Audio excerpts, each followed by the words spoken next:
The psalmist tells us in Psalm 106, he said, the people of Israel, he says they were caught up in the plagues because they angered God. And listen to this. He says, because of their inventions.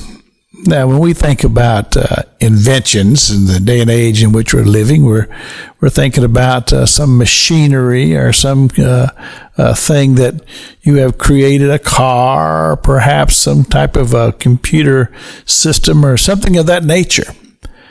But here, when he talks about inventions, he's just simply talking about how that the children of Israel could be so creative in finding ways to rebel against God and to be disobedient.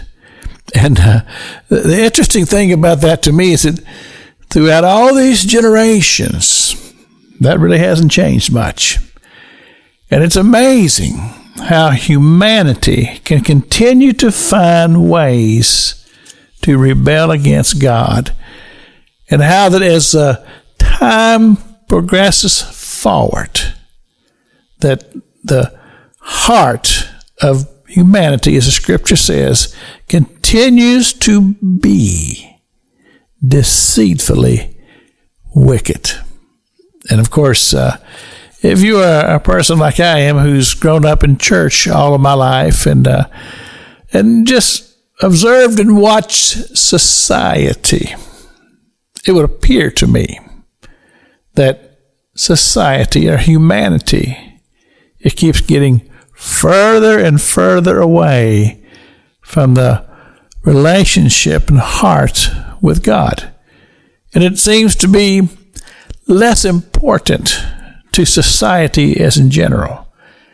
And I attribute a lot of this in the modern age to this age of technology that has so distracted humanity, because we don't have to ever, quote, be alone to where perhaps maybe we might have a conversation with God. No, we've got our device in our hands, and it keeps our hands, our mind, our heart occupied.